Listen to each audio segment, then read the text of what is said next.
원광대학교 HK플러스 동북아시아 인문사회연구소와 함께하는 찾아가는 인문학, 굿모닝 인문학. 오늘 권희석 교수님과 함께하겠습니다. 안녕하세요, 교수님. 네, 안녕하십니까. 네, 반갑습니다. 네. 자, 오늘 이야기할 주제는 무엇인가요? 예, 오늘은 이제 지난 9월에 새롭게 출범한 오커스 동맹에 대해서 한번 이야기를 해볼까 합니다. 그렇군요. 오커스 동맹. 예, 네. 예. 뭐 뉴스나 이런 뭐 지리나 또 세계 사회를 좀 아시는 거나 좀 궁금해 하시거나 또 관심 있는 분들은 들어봤을 또 단어예요. 예, 예. 그럼 먼저 오커스 동맹부터 저희가 한번 좀 알아볼까요? 예, 예. 이 오커스 동맹은 호주, 영국, 미국의 삼각 동맹입니다. 그래서 네네. 호주, 오스트레일리아의 A, 네. 그리고 그 미국의 US, 그리고 영국의 UK 이 세 가지를 합쳐서 오커스라고 부르게 되었는데요. 그렇군요. 이제 2021년 9월 15일에 그 미국 조 바이든 대통령, 예. 호주 스콧 모리슨 총리, 그리고 영국 보리스 존슨 총리가 예. 기자회견을 통해서 공식적으로 출범을 시켰습니다. 네. 이 동맹을 통해서 미국하고 영국은 호주의 핵잠수함 보유를 도울 뿐만 아니라 허허. 이제 사이버 전쟁이나 인공지능이나 기타 군사 기술을 함께 개발하는 네. 어떤 다양한 군사적 협력을 약속했습니다. 네. 이 동맹을 이제 출범시킬 때 당시 표적이 어느 나라인가에 대해서는 구체적으로 언급을 하지 않았는데 네. 뭐 다들 알듯이 네. 이제 중국 견제가 주요 목적임이 그렇죠. 명백합니다. 특히 네. 호주가 이 오커스 동맹을 맺는 과정에서 기존의 프랑스와 맺었던 그 디젤 잠수함 계약을 파기하고 이제 새로 핵잠수함을 도입하기로 했는데 예. 이 핵잠수함 같은 경우에는 디젤 잠수함에 비해서 이제 훨씬 넓은 해역에서 활동을 할 수가 있습니다. 그렇군요. 그래서 호주 연안뿐만 아니라 뭐 남중국해, 인도양, 서태평양 지역에서 운영할 수 있다 보니까 그 도입 역시 이제 중국의 해상 활동을 견제하기 위한 목적이 아니냐 이렇게 보고 있습니다. 예. 실제로 중국 역시 오커스 동맹 출범이 발표되니까 이를 구시대적 냉전 사고 방식이라고 맹비난하기도 했었습니다. 네. 그러면 오커스 동맹에 출범하기 전에는 이제 호주가 프랑스로부터 디젤 잠수함을 도입하기로 했다가 호주가 이를 파기한 거죠. 예, 계약 파기를 하고 이제 미국의 핵잠수함 기술을 도입하기로 하면서 이 오커스 동맹을 출범하게 되는데 호주가 이렇게 입장을 바꾸게 되는 이유가 있나요?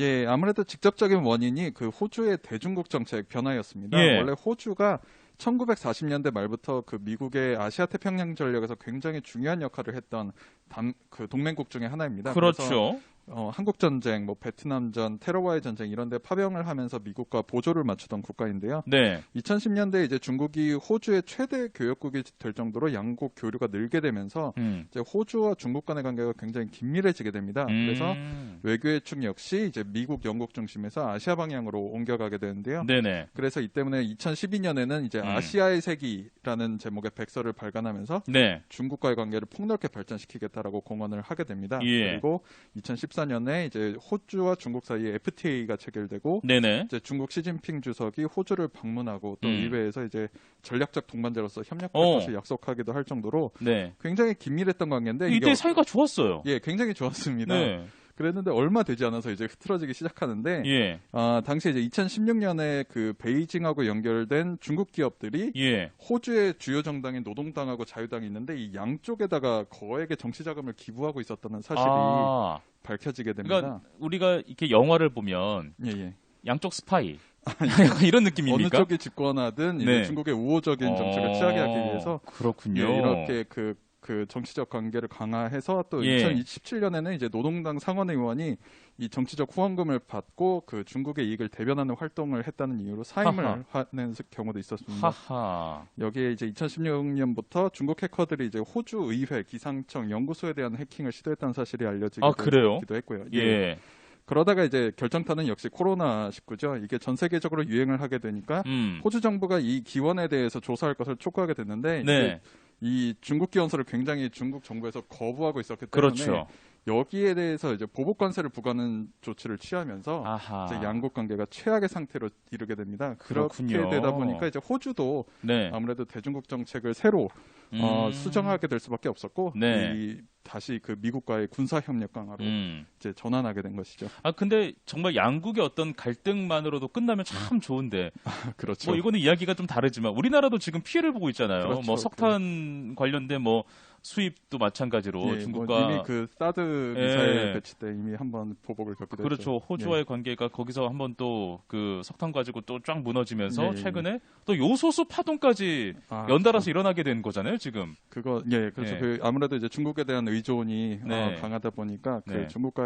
중국이 이제 계속 이렇게 석탄 문제 네. 이렇게 생산을 하지 엮이면서, 못하니까. 글로벌 체인이 네. 무너지게 됐죠. 그렇죠. 예. 아무튼 이렇게 호주가 대중국 정책을 완전히 바꿨단 말이에요. 예. 예. 그렇다면 미국과 영국은 어떤 목적으로 이 호주와의 동맹을 참여하게 됐는지. 저는 이제 예. 뭐 미국 같은 경우는 워낙 이제 G2고 그렇죠. 또 이제 패권 싸움을 하고 있잖아요. 미국과 그렇죠. 중국 사이는.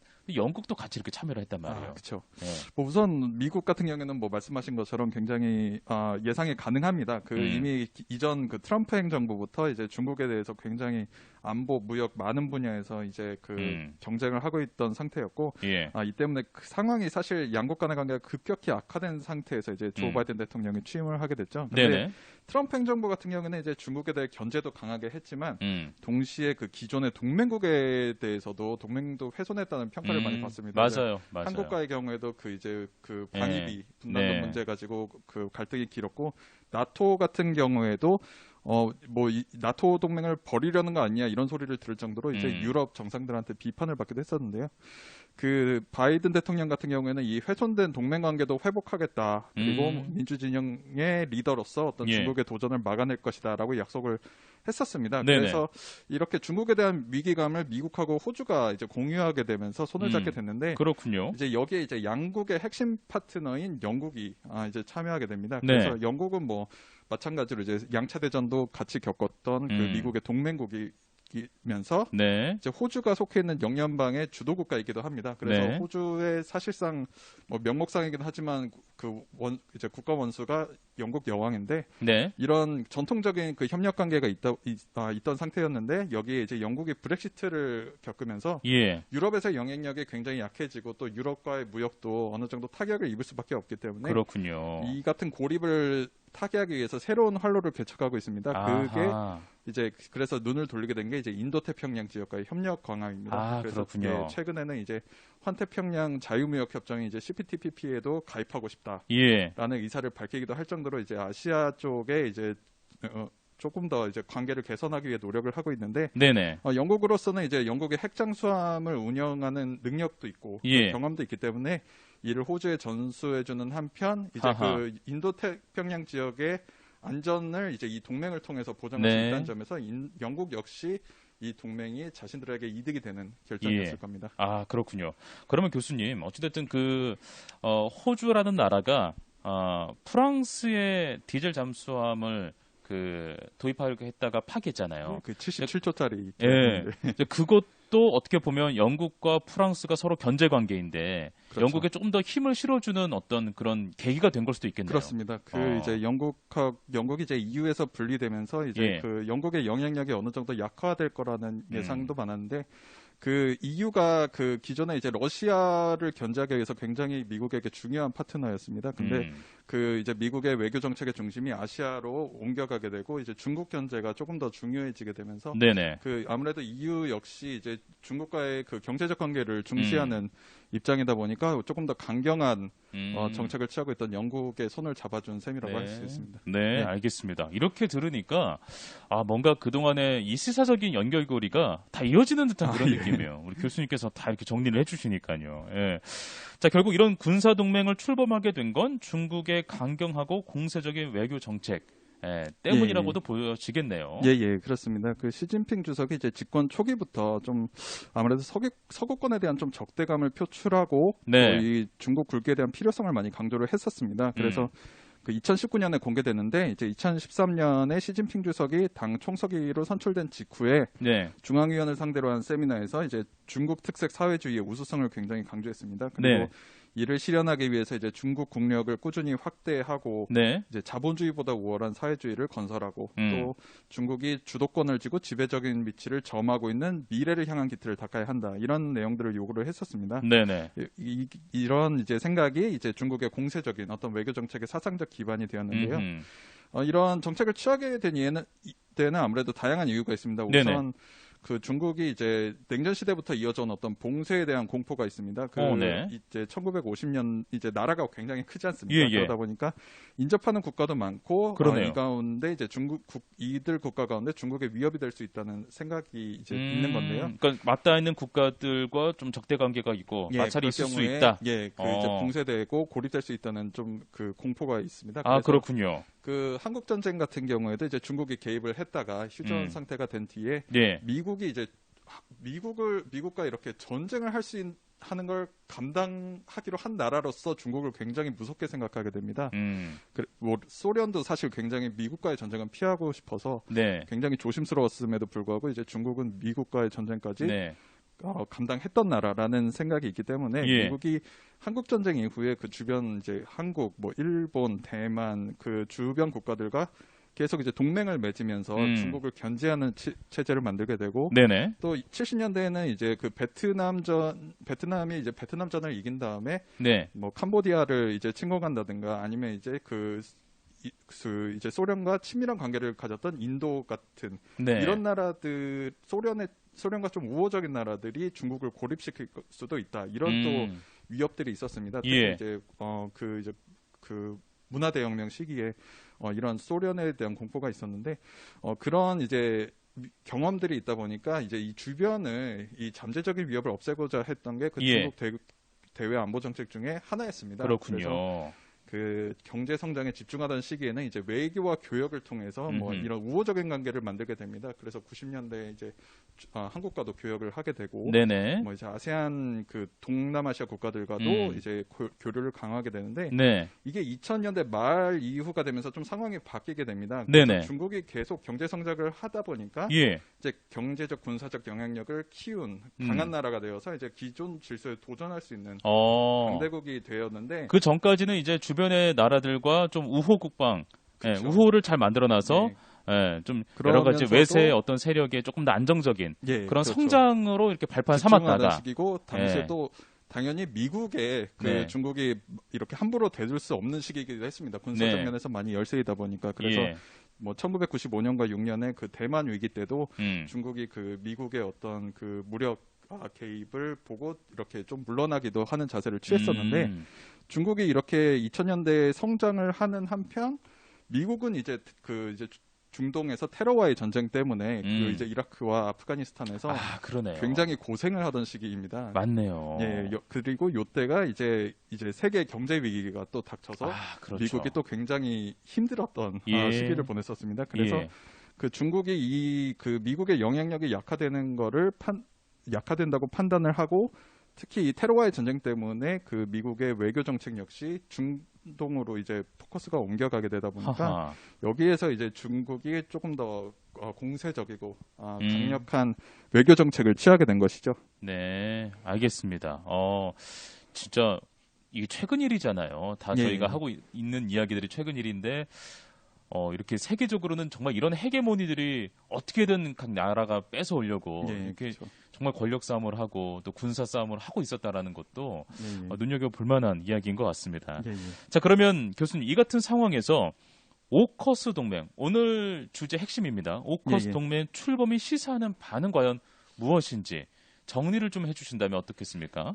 사실 이 호주가 오커스 동맹을 출범해서 이제 중국과 대립각을 세우게 된 게 사실 그 중국 전랑 외교라고 하는 이 공세적인 외교 정책의 여러 사례 중에 하나일 뿐입니다. 사실 그 일본도 이제 센카쿠 열도, 조어도를 두고 영토 분쟁을 겪었고 한국도 이제 사드 미사일 배치 문제에 동의했다는 이유로 경제 보복을 겪었던 적이 있죠. 그리고 동남아시아 국가들 역시 이제 남중국해 문제를 두고 이제 영토 분쟁을 겪고 있고요. 그래서 그 호주와 마찬가지로 이 각국 역시 이에 대한 대응으로 중국에 대한 의존도를 줄이고 있습니다. 그래서 일본도 이제 반일 보이콧을 경험했었기 때문에 이제 해외 무역을 다각화하고자 하고 있고 이제 한국도 대중국 경제 의존을 줄이려고 신남방 정책이 나오면서 동남아시아와의 관계 강화를 이제 나서고 있거든요. 맞아요. 그리고 그 이제 세계 무역에서 굉장히 중요한 위치를 차지하는 곳이 바로 남중국해인데 중국이 여기를 위협하게 되면서 이제 동남아시아 국가만 이제 영토 분쟁에 엮여 있는 나라들만 관심을 갖는 게 아니라 여기를 통해 교역을 하는 호주, 인도 같은 나라들 역시 이 공세를 주시하고 있습니다. 그러네요. 네, 그래서 그 중국이 이렇게 고립을 맞게 되었는데, 예. 근데 사실 이 중국이 단기간에 이렇게 공세적인 외교 정책을 변경할 것 같지는 않습니다. 아, 그래. 사실. 우리가 고립돼 있으니까 그래 다시 한번 좀 외교 정책을 더 예. 잘 펼쳐볼까 이런 마음을 먹지 않는다는 거잖아요. 그런 교수님 판단으로는. 예, 당장은 그런 모습이 보이지는 않는 것 같아요. 당장 예. 올해만 해도 지금 많은 나라들이 이제 갈등을 겪었지만 올해 이제 가장 이슈가 되고 있는 게 대만인데, 그렇죠. 예, 중국이 이제 대만과의 그 통일 가업을 강조를 하고 또 이제 중국 군용기가 올해 특히 많이 그 대만 방공식별 구역을 침범하고 있습니다. 그래서 대만 해협 내에서 긴장이 굉장히 고조되고 있는 상황이거든요. 네네. 근데 이제 시진핑 정부 역시 어느 정도 그 어떤 성장이 둔화되는 거에 대한 압박을 받고 있습니다. 이제 이 고속 성장이 그 어떤 중국 공산당의 어떤 그 일당 지배 체제에 대한 어떤 정당성을 예. 주고 있었는데, 네네. 이제 경제 성장이 점차 둔화되고 있고 또 인구 역시 고령화가 되고 있는 시점이다 보니까 예예. 이 그 개인의 지배를 지금 강화하고 있는 시진핑 주석 입장에서는 이 통일을 달성하는 것이 이제 장기 집권을 위한 어떤 새로운 명분이 될 수 있을 겁니다. 이게 그 이전에 어떤 지도자도 그 이루지 못했던 업적이다 보니까 그렇군요. 이런 명분을 원할 텐데, 하지만 이렇게 뭐 중국 입장에서 굉장히 중요한 외교 정책일 수는 있겠지만 이를 단시간에 달성하기 위해서 현재 같은 공세적인 외교를 이어간다면 예. 결국 이 아시아 주변국들이 기존의 그 중국과의 관계를 재평가하고 결국에는 이전에 냉전 기간에 형성됐던 미국과의 동맹을 다시 가치를 부여하면서 경제에 동참할 수밖에 없을 거다라는 그렇군요. 생각이 들긴 합니다. 네. 그래서 이 지금 국제적 고립을 사실상 자초하고 있는 상황인데 중국이 이를 타개하기 위해서 어떠한 조치를 취할지 이 부분도 앞으로 꾸준히 지켜봐야 할 것 같습니다. 네, 알겠습니다, 교수님. 네. 자, 오늘 원광대학교 HK플러스 동북아시아 인문사회연구소와 함께하는 찾아가는 인문학 굿모닝 인문학, 오늘은 권희석 교수님과 오커스 동맹에 대해서 이야기를 나눴습니다. 교수님 오늘 말씀 고맙습니다. 예, 감사합니다.